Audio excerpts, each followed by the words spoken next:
お疲れ様です。お疲れ様です。今回は、大日本帝国海軍において数多くの海軍幹部を養成し、高名な山本五十六や南雲忠一も輩出、東郷平八郎も校長を務めた、意外と名の知られていない重要機関、海軍大学校を開設する。海軍兵学校とは違う組織なの？海軍兵学校と海軍大学校は、場所も目的も異なる組織だ。海軍兵学校は比較的有名だが、大日本帝国海軍、以降は帝国海軍と呼称するが、広島の江田島にあった帝国海軍の士官を養成するための教育機関だ。兵学校の受験資格は時代の変遷もあるが16歳から19歳であり、基本的には一般の学校から入学してくる青年を海軍士官として教育するんだが、対して、海軍大学校に入学する人は、海軍兵学校をとっくの昔に卒業した、バリバリ油の乗った隊や少佐クラスの海軍将校だった。ありていに言えば、兵学校に入るのは少年で、大学校に入るのはおっさんという理解かな。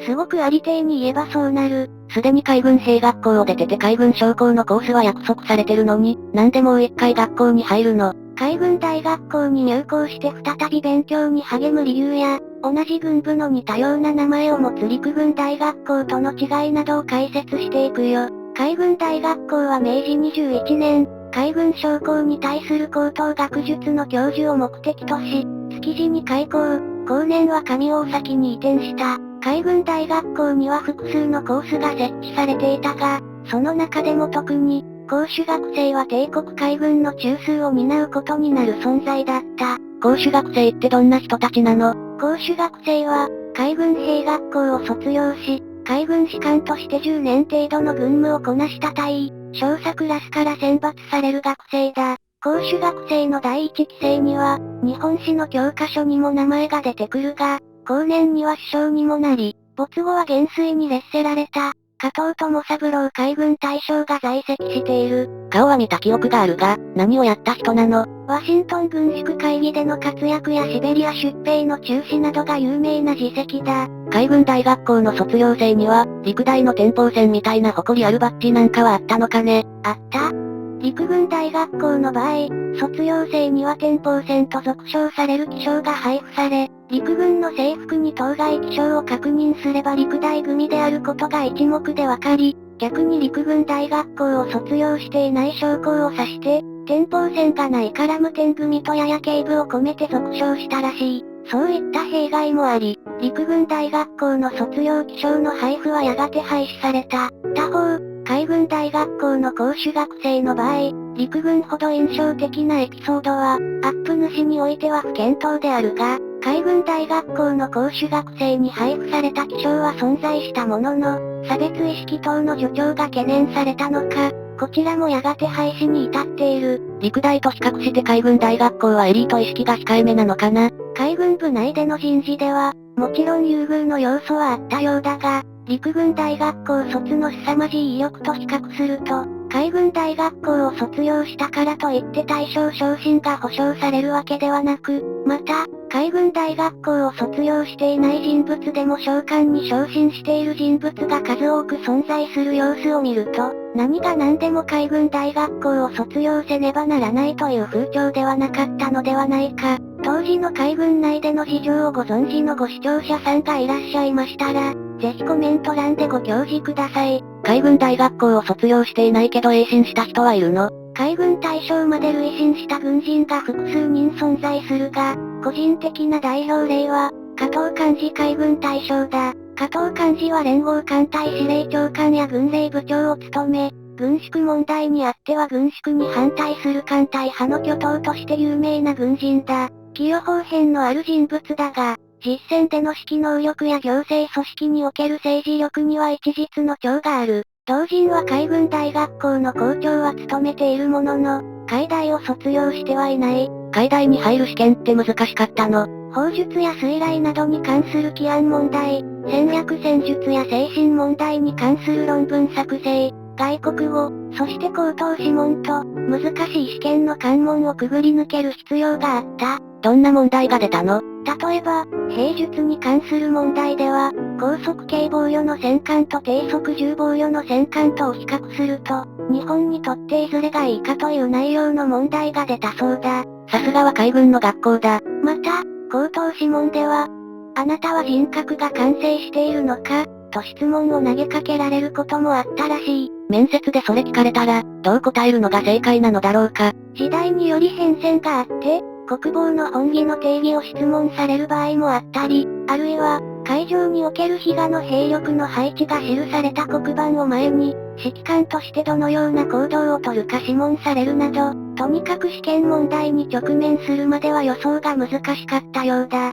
この難関を突破した海軍士官らは、海大講手学生として、帝国海軍の高等学術を履修することになる。具体的には何を学んだの？科目を列挙すると、統帥、戦略、戦術、戦務、戦士、軍政、他に語学等の一般科目があった。あれだな、陸大では情報や兵隊に関する科目が少なすぎて第二次世界大戦では苦杯を舐めたという反省を聞いたことがあるが、海大でも同様の。その指摘は等を得ている可能性はある。陸軍大学校では、プロイセン陸軍から輸入した教育カリキュラムである、戦術重視の教育が施された結果、情報活動や兵隊を軽視する風潮があったとする指摘があるが、この海大でのカリキュラムを見ると、特に情報活動に関しては、同様の問題があったかもしれないね。また、情報活動以外にも軽視されてしまった重要項目がある。どんな項目？海上からの経済封鎖に対抗する通商ルートの防衛だ。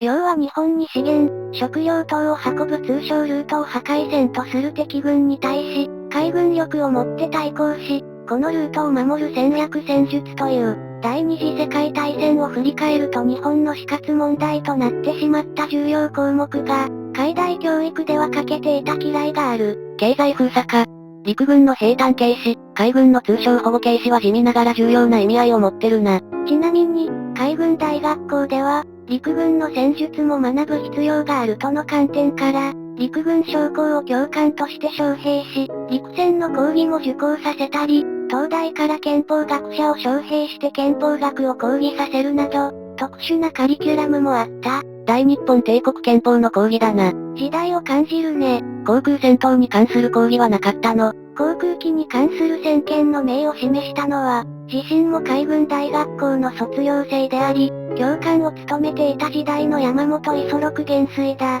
山本五十六は、航空機の将来性を学生らに説き、将来花開くであろう航空戦力に関して関心を向けておくように強調をしていたそうだ。さすが航空士兵論に先見性のある人物だったんだな。余談だが、いち早く航空戦力の重要性に気づき、また、日独伊三国同盟に異議を唱えた山本五十六の先見性を評価する声が大きい一方、航空戦力に対する認識について、陸軍サイドからは批判もある。どんな批判が？空軍の創設問題だ。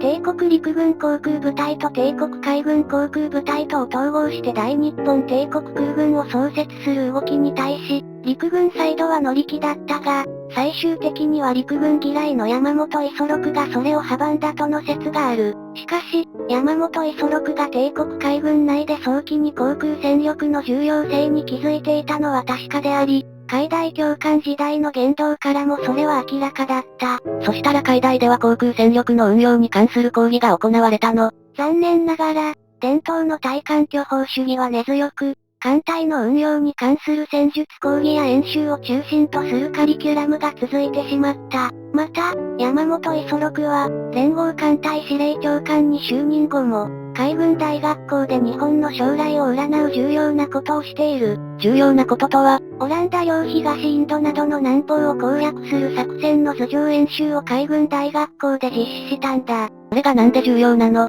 第二次世界大戦に日本が参戦する前に行われたこの図上演習は、山本五十六が、乱印に日本が手をつければ、対米戦は必至であり、さらにイギリスやオランダを敵に回した大規模な戦争に発展するであろうことを海軍中央に認識させるために行ったと言われている。努力は実らずか。乱印作戦以外にも、アメリカ合衆国を想定した対英国戦研究など、第二次世界大戦に突入するに際しての重要な研究や図上演習などが、海軍大学校では遂行された。さらに、山本五十六は、対米戦や虚しの状況となった際、真珠湾奇襲作戦を軍令部に認めさせるべく、再び海軍大学校で、南方作戦に関する図上演習だけでなく、ハワイを目標とした極秘の特別図上演習も開催している。意外と重要なことが海大で実施されてたんだね。学生とか教官が図上演習をやったの。いや、アメリカとの海戦が近づくと、学生も教官も現場の艦隊等の配置につくので、海軍大学校は休養状態となり、そこに、連合艦隊や軍令部の作戦当局者たちが、いわば校舎を借りての図上演習等を行っていた。なので、普段は静かな上大崎の海大付近に、連合艦隊や軍令部の数量を担う、いかつい風貌の海軍将校らが緊張の面持ちで集結したため、その光景は異様とも言える状況だったらしい。かくて、海軍大学校で学んだ海軍士官たちが、海軍大学校で開催された図上演習を経て、対米戦に突入していく。さて、以上の通り、海軍大学校の解説をしてきたが、当解説チャンネルである秋田号だけでなく、大日本帝国陸軍の戦車、ドイツ国防軍の戦車、突撃砲、野砲等の解説チャンネルである、機構情報号というチャンネルもやっておりますので、ご興味のある方は概要欄の URL をご参照ください。画像の動画は、ナチスドイツ国防軍が、野戦防空のために開発した戦闘機撃墜マシン、38式4連装2センチ対空機関砲の解説動画です。ドイツ国防軍の開発した単装対空機関砲が心もとないから、それを4連装にして発射弾丸数を4倍に増やすという発想は驚きだな。そのアイデアで野戦防空能力が飛躍的に高まったというのも、興味深い。ここまで見てくれた人、ありがとう。秋田号と機構情報号のチャンネル登録をよろしくお願いします。